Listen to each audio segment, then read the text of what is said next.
A parada é a seguinte: como o Cruzeiro dominou o Brasileirão sem precisar da bola, o Cruzeiro vai ganhar o Brasileirão. Vídeo do Futebol Máximo que vai falar sobre tática, posse de bola, esse tipo de coisa. O Cruzeiro, ele vem como favorito, pelo menos por enquanto, a ganhar esse título. Mas qual que é do Cruzeiro? Vamos tentar entender aqui. Domina o jogo quem consegue dominar as transições. Isso porque quando a gente fala de transição é justamente o momento em que as equipes não estão em organização ofensiva ou defensiva. Então se você consegue desorganizado recuperar a bola ou atacar o adversário quando ele também está desorganizado, isso vai ser ponto-chave, e o Cruzeiro entendeu muito bem isso nessa temporada. Aqui a gente já vê logo de cara um lance no primeiro tempo muito interessante. O Cruzeiro montado num 4-4-2 defensivo bastante compacto. Perceba como as linhas estão próximas, tira esse espaço entre linhas por dentro, força o Fluminense a jogar por fora e principalmente pressiona o portador quando tem oportunidade. E o Romero nesse aspecto é craque. Aqui vai muito bem, recupera a posse, e eu quero chamar a atenção para a postura corporal dos jogadores do Cruzeiro. Recuperou, movimenta rapidamente para atacar as costas da defesa. Lembra do que eu falei sobre domina o jogo quem domina as transições? Quando o adversário está desorganizado? Aqui os dois times estão desorganizados, mas o Cruzeiro consegue se sair melhor, mais rápido para se organizar para atacar as costas da defesa. Excelente bola do Lucas Silva, é como se o Romero e o Lucas Silva se complementassem,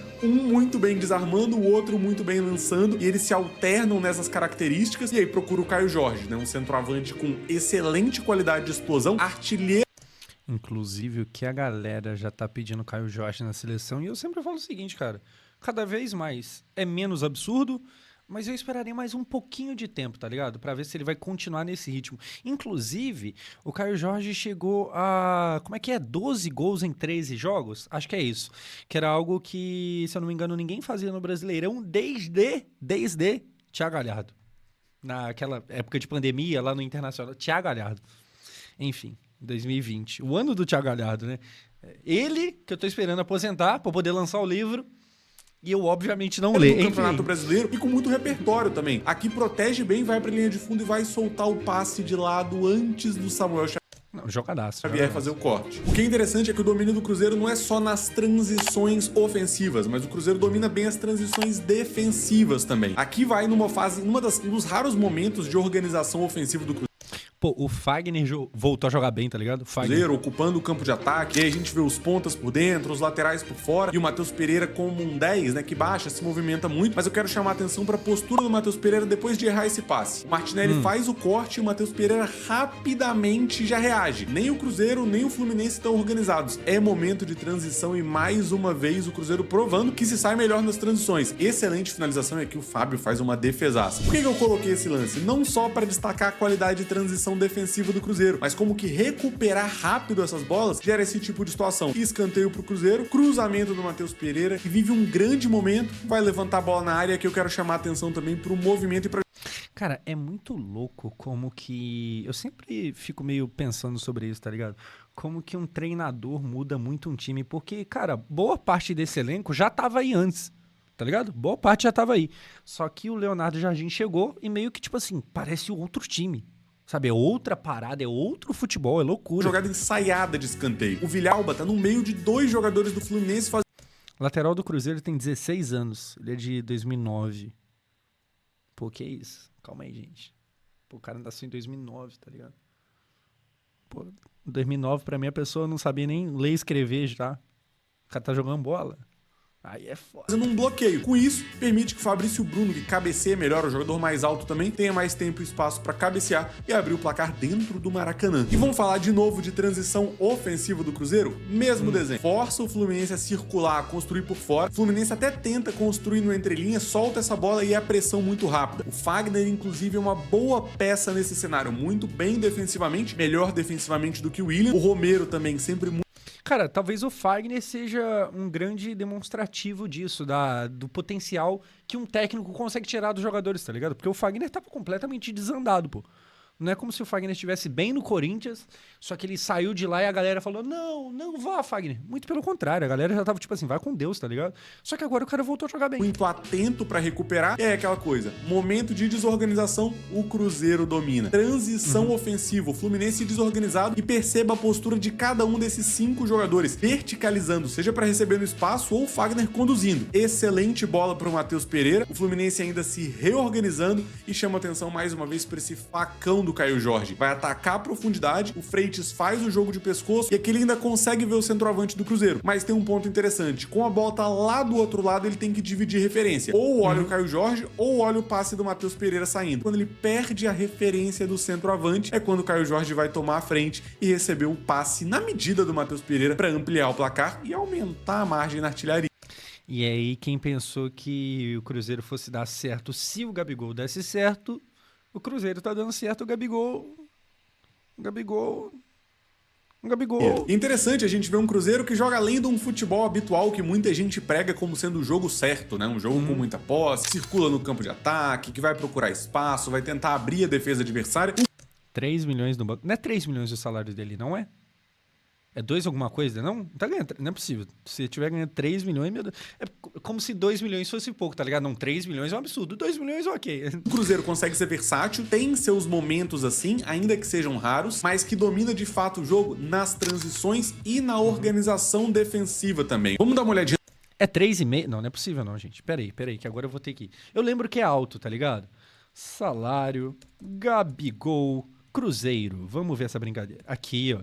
Não é 3 milhões não, gente. É só 2.400. Pelo menos segundo a IA do Google aqui. No Cruzeiro, Gabigol dobrará o salário. Pera, vamos ver o GE. Cadê o valor?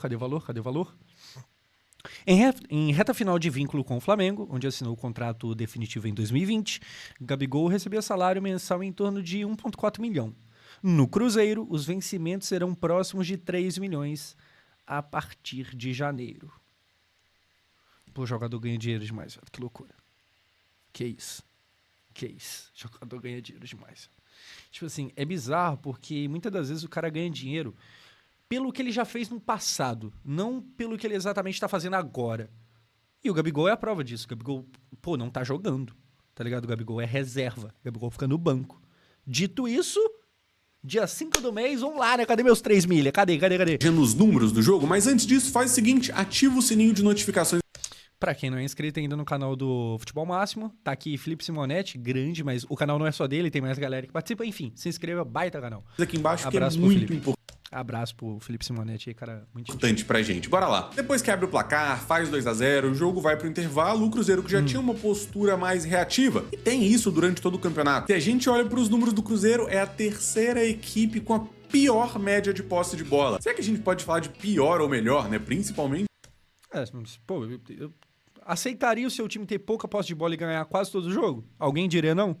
Pro atual líder do campeonato. Média de 44,2%. Só ganhou.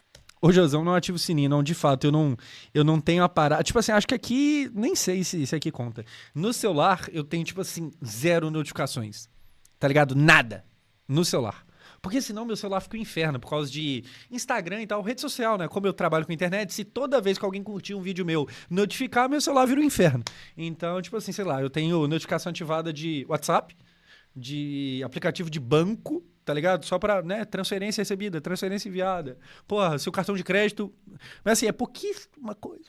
O resto eu desligo tudo. É do Grêmio e do Ceará. Mas, obviamente, tudo isso é muito bem orquestrado. Baixa o bloco, evita que o adversário construa por dentro. Nas oportunidades, em especial o Romero, salta muito bem e quando recupera, vai em transição. E aqui um momento interessante. Com 2-0 no placar, o Cruzeiro baixa ainda mais, convida mais o Fluminense pro seu campo, mas força o Fluminense a levantar bolas na área. E esse aqui é um mapa de ações defensivas além do mapa de calor, né? A gente vê como que as ações defensivas do Cruzeiro dentro do próprio campo, geralmente, e quanto maior o círculo, mais vezes um jogador teve ações defensivas. A gente vai ver a linha de defesa do Cruzeiro muito representativa e mais na frente ali também, principalmente o Romero, camisa 29, com grande destaque também. Dá pra falar do Lucas Silva ali também, o 16 e por que não, do Christian, o 88 e do Wanderson, o 94. Já que a gente falou das transições, esse mapa é muito interessante a gente ver. Um mapa de passes progressivos.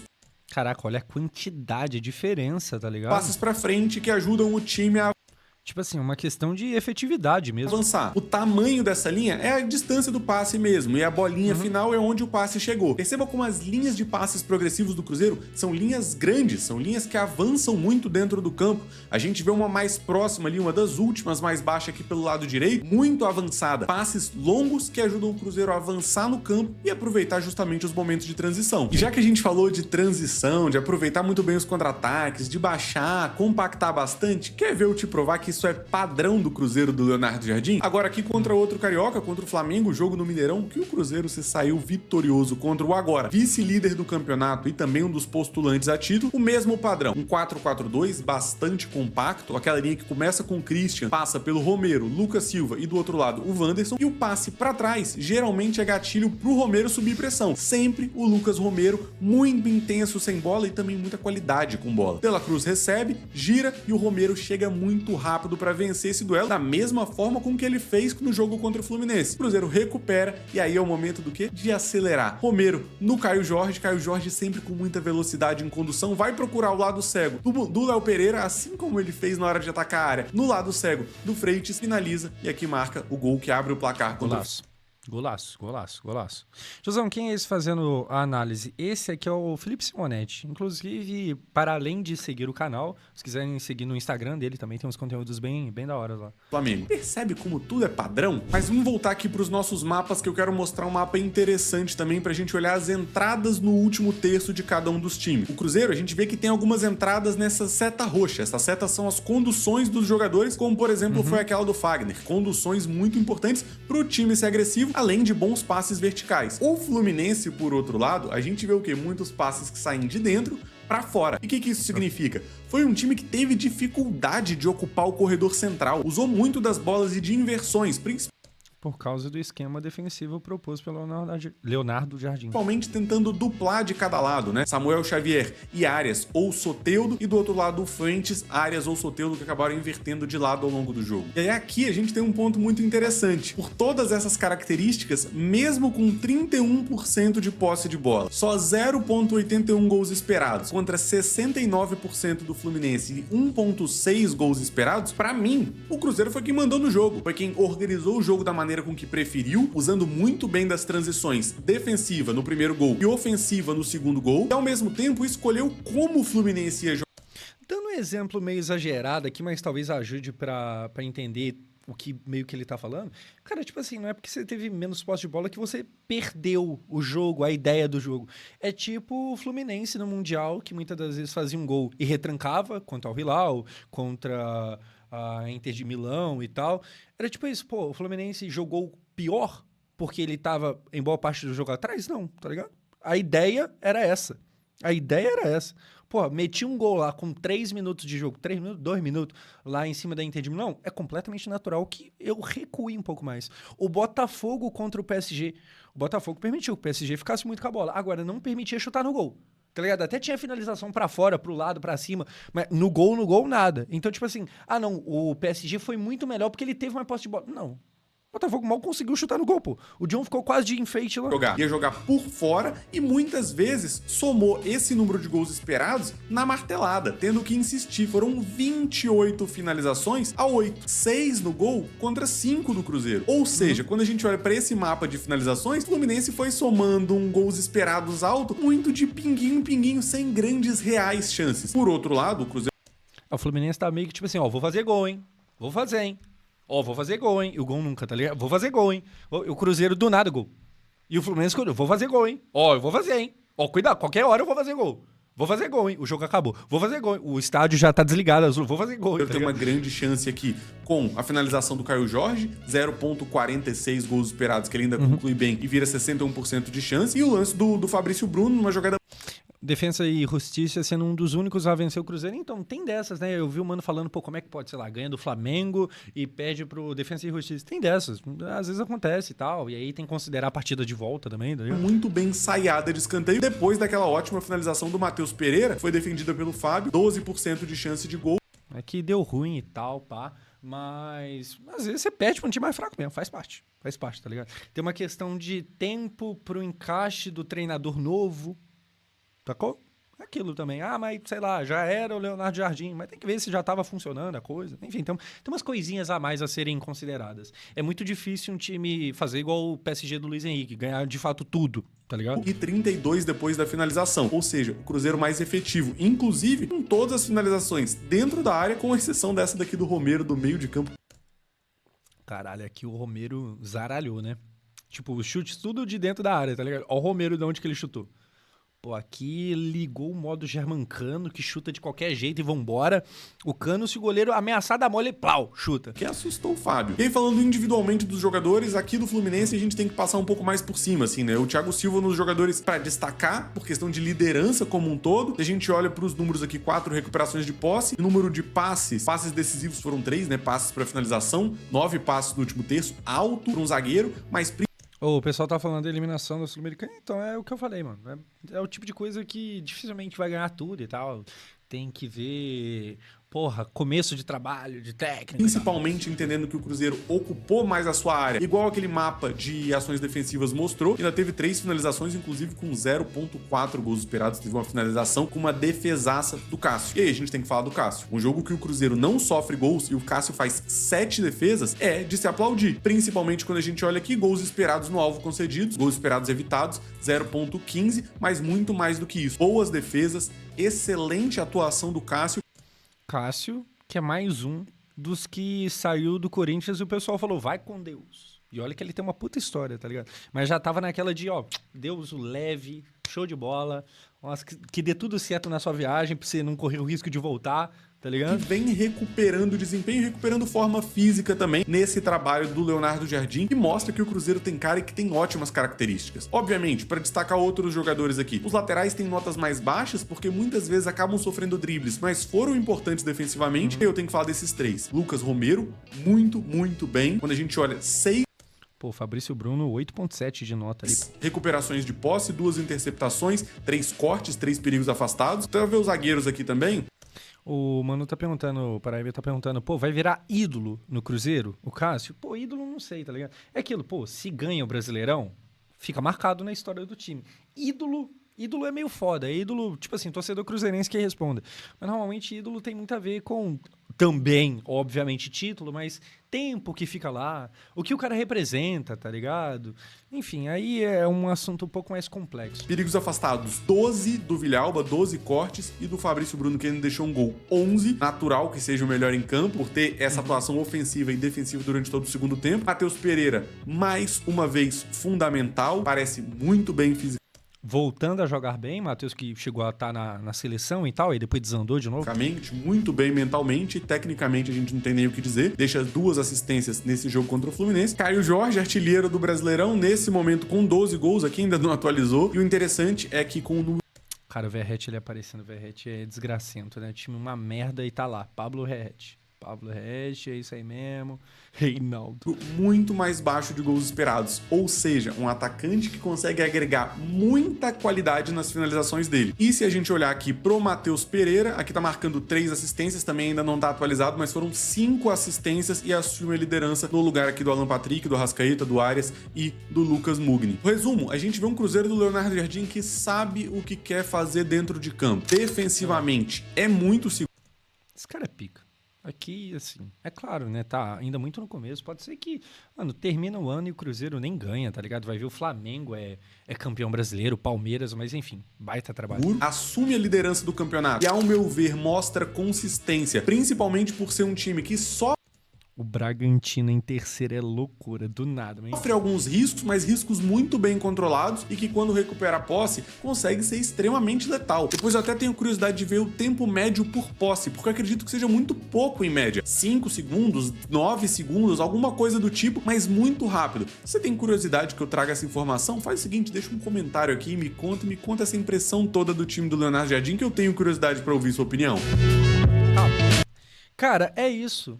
A gente acaba vendo muito pouco coisa de times que não sejam ou de São Paulo ou do Rio, querendo ou não, né, existe essa prioridade aí com eles e tal, até por eu torcer para um time do Rio, mas, cara, o Cruzeiro eu acho que merecia pelo menos um momentinho, tá ligado?